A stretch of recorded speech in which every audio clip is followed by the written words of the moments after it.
Pada kesempatan yang berbahagia ini, saya akan menyampaikan sesuatu dari sedikit sudut pandang yang berbeda.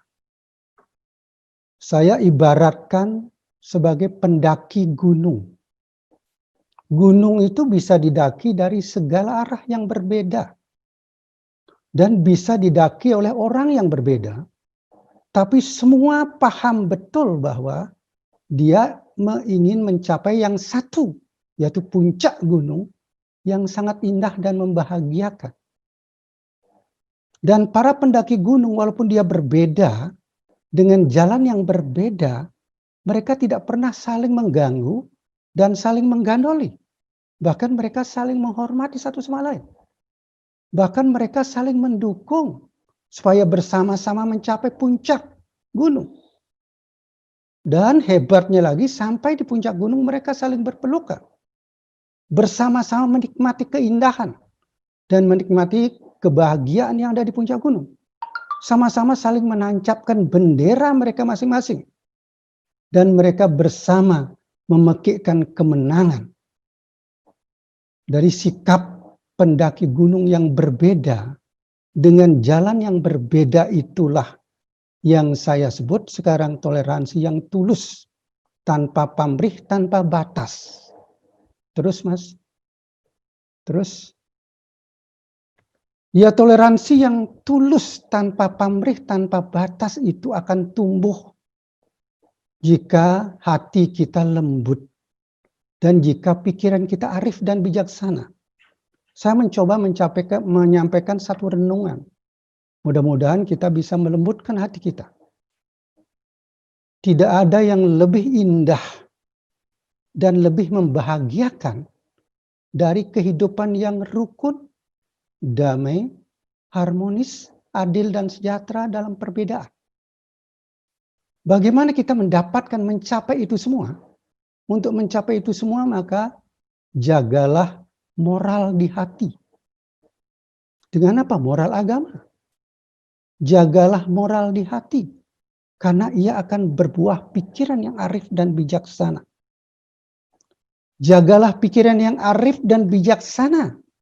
Karena dia akan berbuah perilaku yang luhur. Dan jagalah perilaku luhur.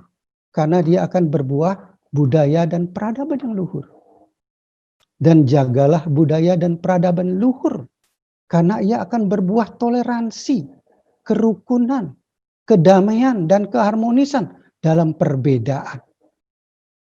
Dan sadarilah bahwa kita hidup di dunia ini adalah untuk peace and harmony. Jadi untuk mencapai kehidupan yang rukun dan damai. Dan sadarlah kita melakukan toleransi adalah untuk kebahagiaan bersama.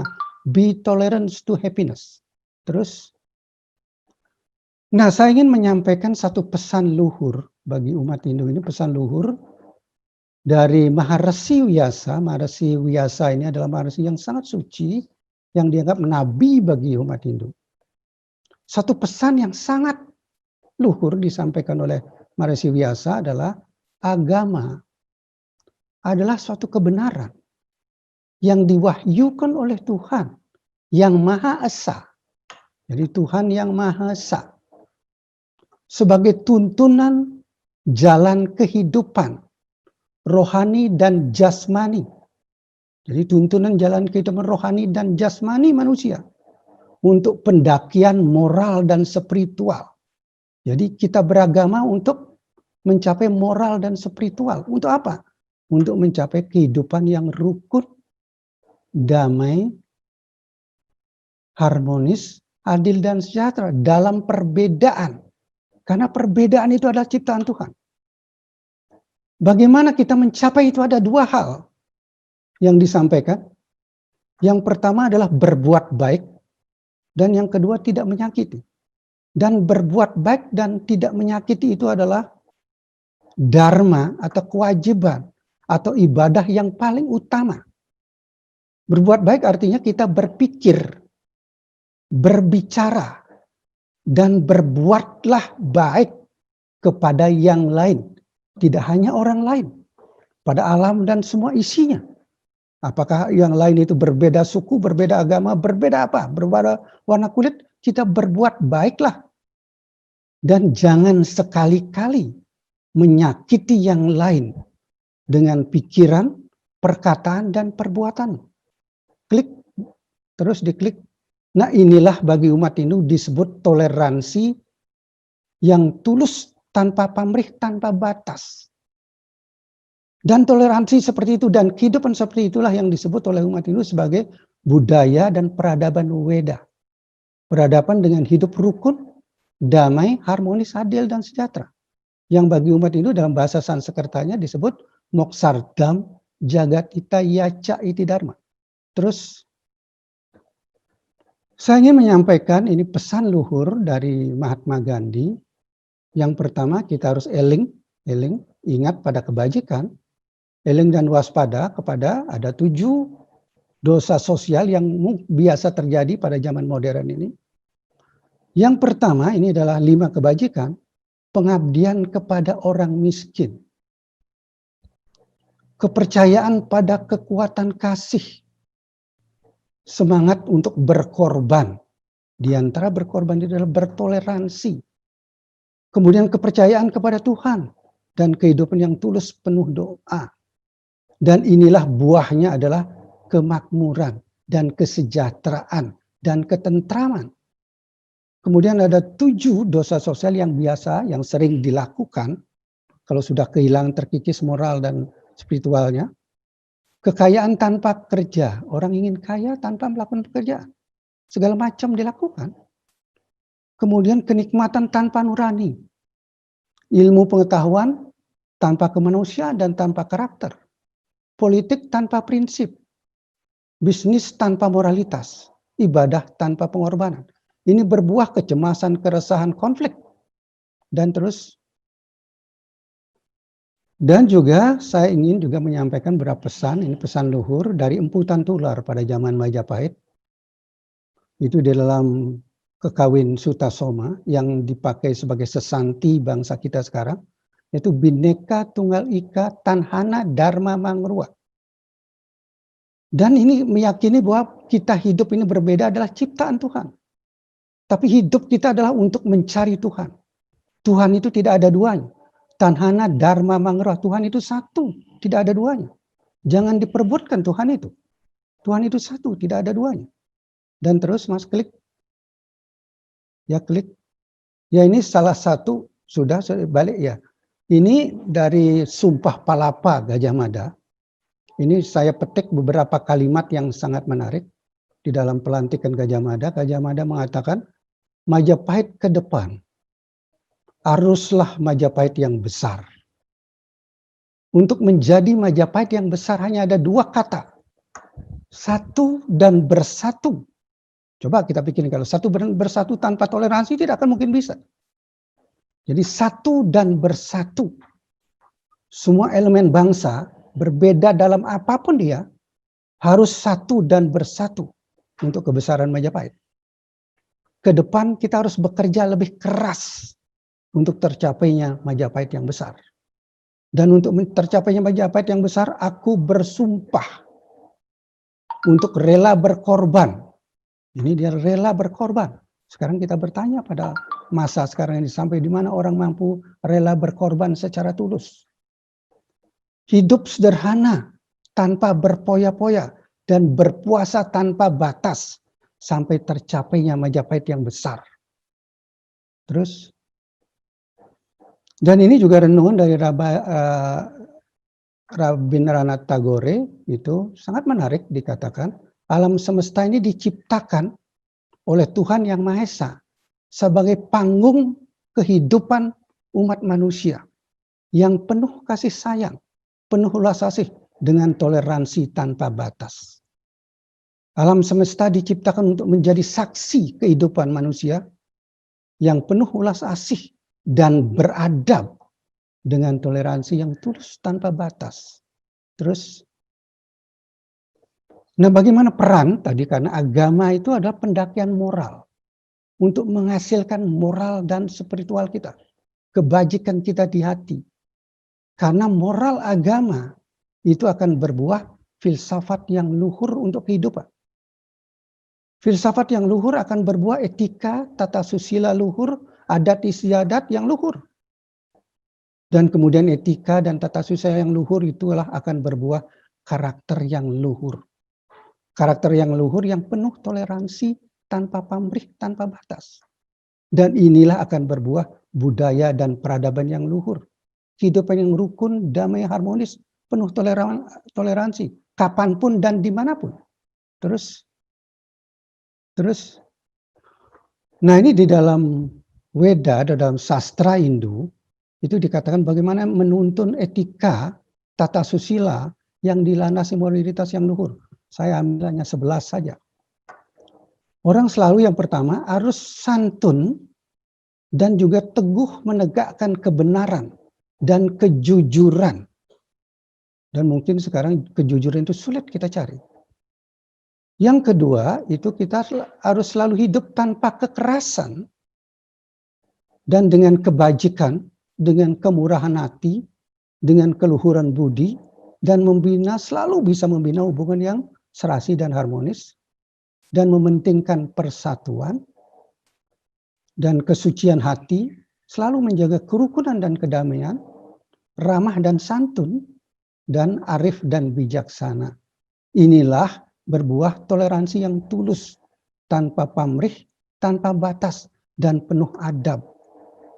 Dan kalau ini dilaksanakan oleh semua, mungkin kita tidak perlu mengunci rumah karena tidak ada pencuri. Kita tidak perlu membuat penjara karena tidak ada kriminalitas.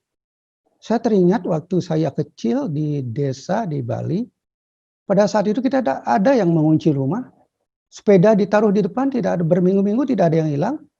Sepeda motor ditaruh tidak ada yang hilang, tapi sekarang sepeda motor ditaruh dan 2 kunci pun 5 menit hilang. Jadi perubahan ini akan mengakibatkan perubahan budaya dan peradaban kita. Terus, ya ini pengaruh dampak dari teknologi dan juga kalau umat Hindu mengatakan zaman sekarang, kalau Pujangga Wasito mengatakan zaman edan, kalau umat Hindu mengatakan dalam sastranya adalah zaman Kali Yuga, zaman di mana pemikiran orang sering kalut, cemas, dan senang konflik, dan senang mencari kesalahan, senang melihat kesalahan orang lain, dan senang memperbesar permasalahan, bukan mencari jawaban, tapi mencari permasalahan. Dan dalam kondisi seperti ini, mereka tidak mampu lagi mengendalikan godaan yang dari dalam dirinya. Karena musuh yang ada itu adalah yang paling kuat berada dalam dirinya. Itu adalah nafsu, ego, keserakahan, kebingungan, kemudian iri, dendam, dan kemalasan. Itu berada dalam diri manusia. Itu sering tidak mampu dikendalikan pada zaman yang kalut ini. Kemudian godaan yang datang dari luar, harta, tahta. Orang merebutkan tahta dengan segala cara. Merebutkan harta segala cara. Itu cinta, 3 yang datang dari luar dan 6 yang datang dari dalam. Dan disinilah perlu tuntunan. Kalau pada zaman yang dahulu tidak perlu tuntunan, sekarang perlu tuntunan. Yang umat Hindu menyebutnya catur guru. Ya karena terganggunya tadi bisa terjadi ego tadi. Ego horizontal tanpa toleransi tadi. Ego vertikal, tidak ada toleransi yang vertikal. Kemudian inilah menyebabkan konflik. Konflik horizontal, konflik yang vertikal. Kita membutuh tuntunan supaya mengembalikan moral dan spiritual kita. Mengembalikan karakter luhur kita. Apa? Guru kita rohaniawan. Inilah tugas yang rohaniawan, selalu menuntun moral dan spiritual dan tata susila dan toleransi beragama. Inilah tugas para rohaniawan supaya mengajak umatnya selalu menjaga moral, tata susila, toleransi dalam beragama. Kemudian negarawan, menuntut tatanan kehidupan bernegara, satu dan bersatu, seperti apa yang diucapkan oleh Gajah Mada. Kemudian ilmuwan itu membangun, mengembangkan ilmu, dan menggunakan ilmu untuk kemanusiaan. Bukan untuk menipu orang lain, tapi untuk kemanusiaan. Dan ini tidak terjadi ego keilmuan. Budayawan ini menuntun tatanan kehidupan yang tulus dan ikhlas. Ini budayawan, kehidupan yang berbudi pekerti luhur, menjaga kearifan lokal kita. Terus, nah bagaimana pengaruh ini pada zaman digital ini, pengaruh perkembangan ilmu karena kreativitas begitu tinggi, inovasi begitu cepatnya, kreativitas begitu cepatnya, apalagi dengan semboyan hak asasi, kebebasan begitu, sehingga perkembangan ilmu begitu cepat, sehingga sekarang dinamakan revolusi industri 4.0, zaman internet, zaman artificial, zaman digital, kemudian punya dampak positif dan dampak negatifnya. Terus klik. Sehingga ada yang sangat menarik yang sering diucapkan, diinginkan oleh zaman digital sekarang atau generasi digital, yang penting viral yang bagus atau yang baik, yang penting dia viral. Kemudian follower, yang penting punya follower yang banyak. Kemudian yang penting menjadi YouTuber. Nah, ini yang terjadi, yang dipengaruhi oleh perkembangan ilmu digital atau ilmu informasi sekarang. Terus klik. Nah, bisa terjadi distance learning sekarang. Distance learning dulu yang menjadi barang mewah, sekarang bukan menjadi barang mewah lagi. Physical distance yang dulu adalah barang yang jarang, sekarang physical distance harus kita lakukan dengan COVID ini. Kemudian virtual university, ini banyak para ahli sudah berpendapat bahwa bisa jadi 5-10 tahun ke depan sekian banyak universitas akan tutup. Karena terjadi masif learning yang e-learning ini.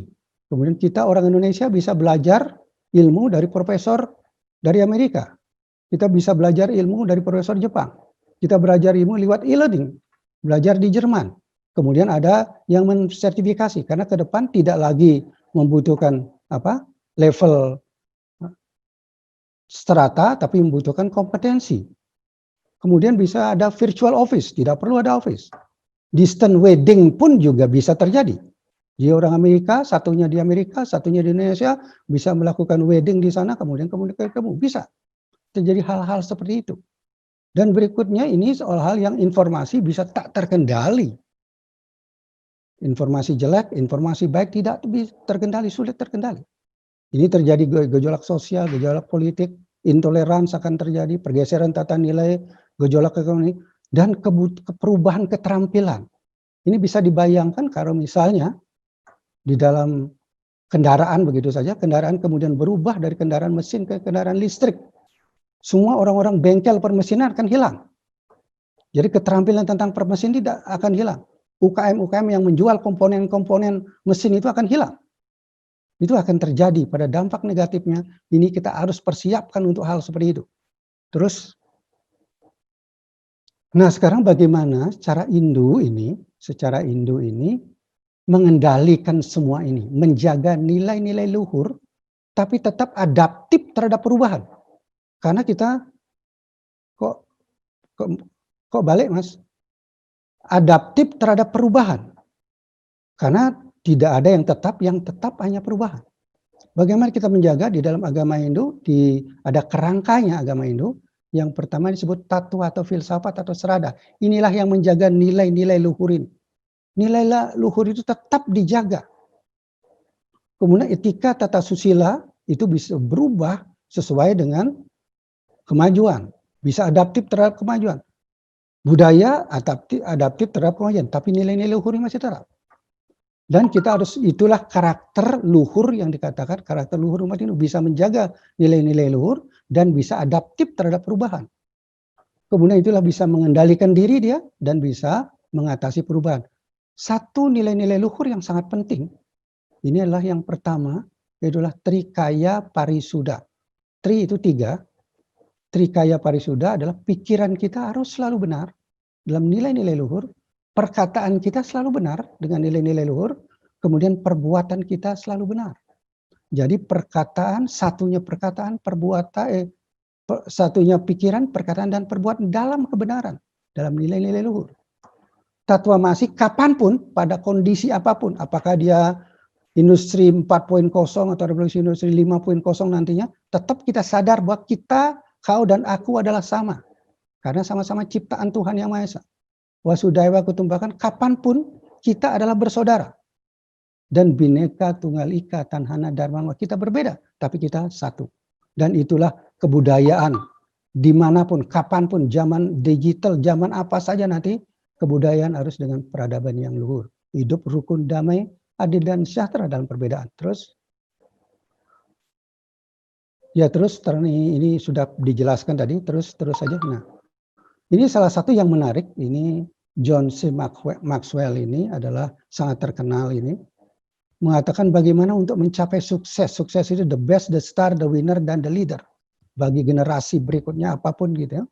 Ada 4G menuju sukses katanya. Intinya adalah karakter yang luhur. Sehingga dia mengatakan no one can stop people with good attitude to success. Dan juga dia mengatakan no one can help people with bad attitude to success. Dengan cara apa menjadi sukses? Ada 4G katanya. Get up. Pertama get up, eling lan waspodo. Kalau Ronggo Warsito mengatakan eling lan waspodo. Kita selalu ingat kekurangan kita apa supaya kita bisa berubah menjadi lebih baik. Dan kita waspada kepada kelebihan kita. Kalau kita tidak waspada kepada kelebihan kita, kita menjadi sombong terhadap kelebihan kita. Grow up ini adalah kita harus selalu mengembangkan diri untuk selalu menjadi lebih baik dengan karakter yang luhur. Kemudian give up. Yang ketiga give up, kita selalu berani berkorban seperti berkorbannya Gajah Mada. Siap bekerja lebih bijak, bekerja lebih keras, bekerja cerdas, bekerja tulus. Kemudian gather up, toleransi, bersatu, saling mengisi. Dan ini ada satu cerita, mungkin ini cerita John Maxwell dengan temannya. Temannya itu mancing kepiting, ditunggu oleh John Maxwell. Dapat satu kepiting, dimasukkan di keranjangnya oleh temannya itu, lalu ditutup oleh temannya. Kemudian ditunggu lagi oleh John Maxwell, dapat lagi satu kepiting, dimasukkan ke keranjang, oleh temannya mancing kepiting tidak ditutup. Oleh John Maxwell ditutup. Lalu oleh temannya yang mancing kepiting itu, Jones, gak usah ditutup. Loh, kenapa tidak usah ditutup? Katanya John Maxwell, kamu tadi satu saja takut hilang. Kalau dua kepitingmu hilang karena kakinya panjang gimana? Tidak, itulah sifatnya kepiting, Jones. Kalau kepiting satunya naik, satunya lagi menggandoli temannya. Kemudian satunya lagi naik, digandoli oleh temannya lain lagi. Satunya naik, digandoli oleh kepiting itu isinya adalah gandol-gandolan. Inilah tanpa toleransi, isinya gandol-gandolan. Nah itulah John, kalau perusahaan, organisasi, partai, negara, kalau isinya gandol-gandolan saja, seperti kepiting, tidak akan pernah maju. Coba kepiting itu kalau dia pinter, sama temannya diberikan punggungnya, disuruh naik temannya, sampai naik temannya yang lainnya narik yang dari bawah naik ke atas. 5 menit dia keluar. Ya itulah makna dari gather up itu, makna toleransi, satu dan bersatu. Dan apa yang dikatakan oleh Gajah Mada untuk membesarkan Majapahit itu. Terus, nah ini bagaimana peran catur guru yang ke depan pada kondisi, pada teknologi apapun, apakah itu digital, apa saja. Kita harus membangun manusia dengan 9 kecerdasan yang bisa memegang nilai luhur dan adaptasi terhadap perubahan itu. 9 kecerdasan itu adalah SQ, EQ, IQ, dan CQ. Di otak kanan kita harus ada ajaran agama yang diberikan oleh para rohaniawan itu untuk bisa toleransi terhadap keyakinan, toleransi beragama. SQ, EQ, IQ, IM-nya itu adalah imajinasi, kita harus mengimajinasi yang positif. C-nya itu adalah kreativitas. Kemudian di otak kiri kita itu adalah IQ, kecerdasan intelektual, dan IQ, inovatif. WQ adalah kerja, kecerdasan kerja kita lebih bijak, kerja kita lebih keras, lebih santun, dan lebih cerdas. Kemudian di tengah-tengah, di otak tengah kita, WQ, wisdom, kita tahu mana yang keterampilan, mana yang tahu yang baik, mana yang buruk, mana yang benar, mana yang salah. Kemudian LQ, leadership.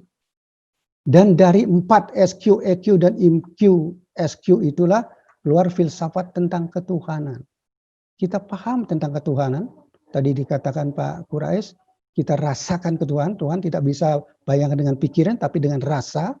Kita punya filsafat ketuhanan, filsafat kemanusiaan, filsafat alam semesta, dan filsafat kehidupan. Dan kemudian kecerdasan iptek, kecerdasan sosial, kecerdasan budaya. Dan inilah kita menjadi manusia yang utama. Manusia yang bisa menjadi suri toladan, bisa menjadi inspirator, dan bisa menjadi motivator. Yang di Jawa, Ronggo Warsito mengatakan, engarso sung tulodo. Kalau kita di depan, menjadi suri toladan. Ing madio mangun karso menjadi inspirator. Tut Uri Andayani menjadi motivator. Ngelurug tanpa bolong kita maju, menang, berhasil kita bukan karena nepotisme, tapi karena kemampuan kita. Sakti tanpa aji kita dihormati orang bukan karena kekayaan, bukan karena pangkat, bukan karena gelar, tapi karena perilaku yang luhur. Menang tanpa angasorakan, jadi kita menang, tapi tidak menyakitkan. Dan inilah manusia 9.0 yang bisa memegang nilai-nilai luhur dan bisa adaptif terhadap segala perubahan. Yang ini kita harus bangun untuk bangsa kita ke depan. Bangsa yang mempunyai landasan Pancasila. Terus Mas, terus saja. Nah, dan juga kita harus membangun manusia 9.0 dan dengan 11 keterampilan.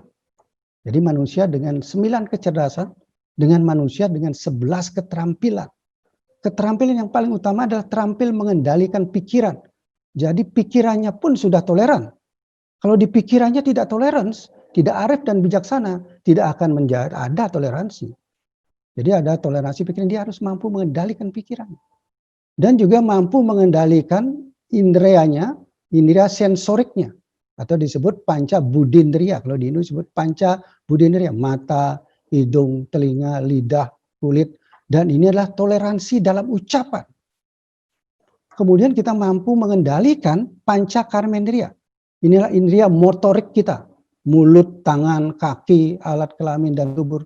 Makanya mulutnya adalah harimau gitu. Kita toleransi dalam perbuatan. Jadi toleransi dalam pikiran, toleransi dalam ucapan, toleransi dalam perbuatan. Terus klik. Nah, inilah kita menjadi orang yang arif dan bijaksana. Tahu yang baik, mana yang buruk, mana yang pantas, mana yang tidak pantas, mana yang menyakiti orang, mana yang tidak menyakiti orang gitu. Dan juga ini leadership, spiritual leadership, ini adalah bisa memimpin diri kita, bisa memimpin keluarga, dan bisa memimpin masyarakat, bangsa, dan negara. Inilah hidup kita harus kreatif dan inovatif. Itu menjadi hidup yang rukun, damai, dan harmonis, adil dan sejahtera dalam perbedaan.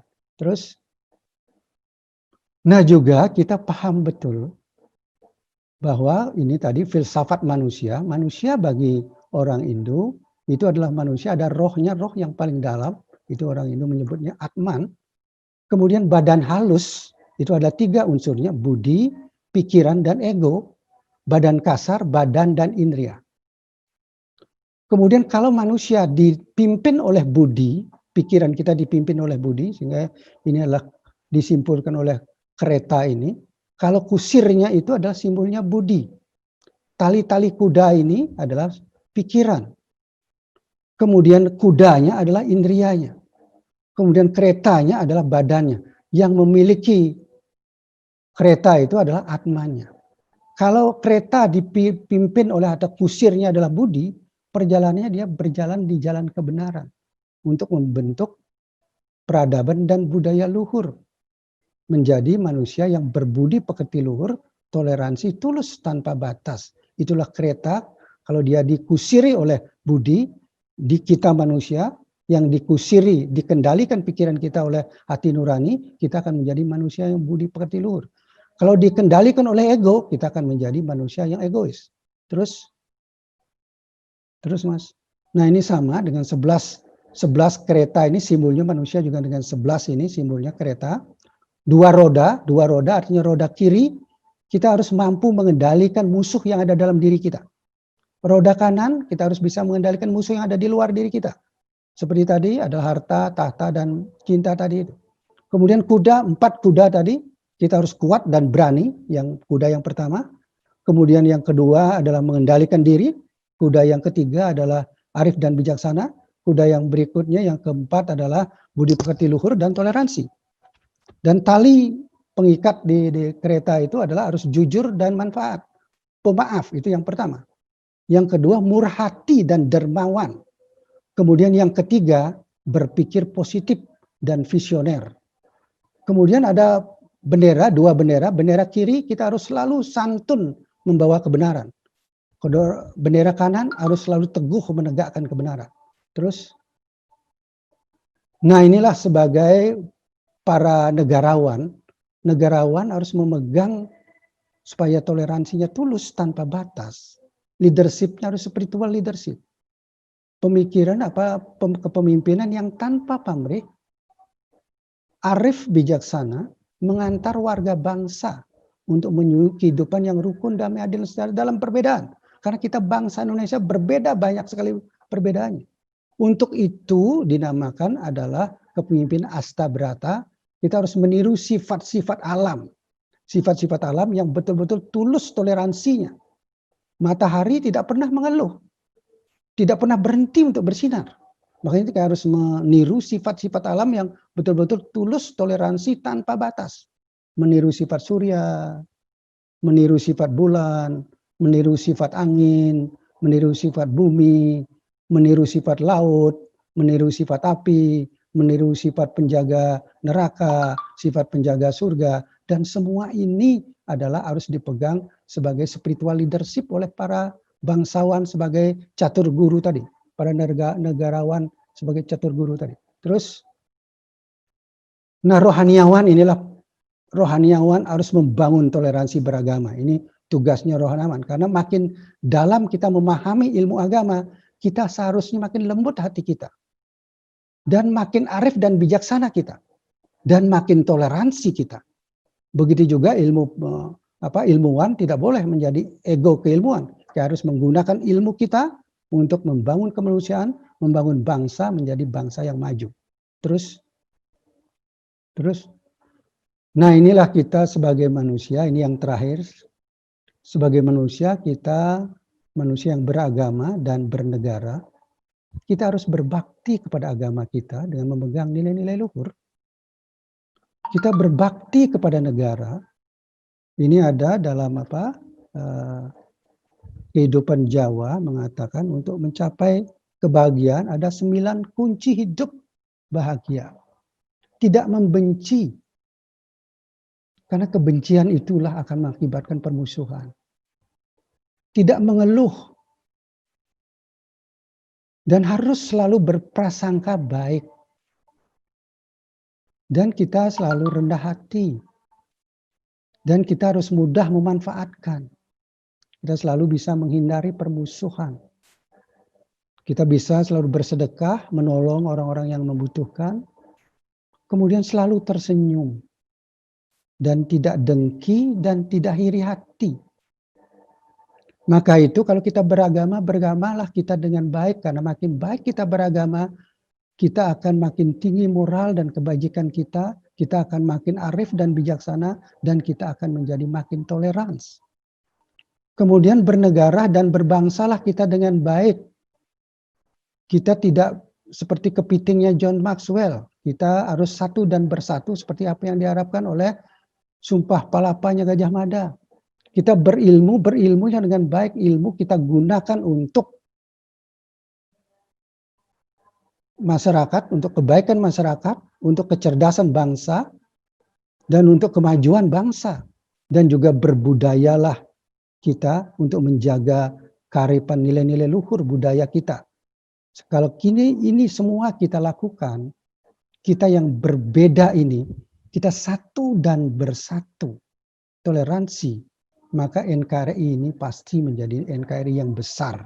Negara yang dilandasi oleh Pancasila sebagai moral nilai-nilai luhurnya. Dan kemudian etika tata susilanya, Undang-Undang Dasar 1945.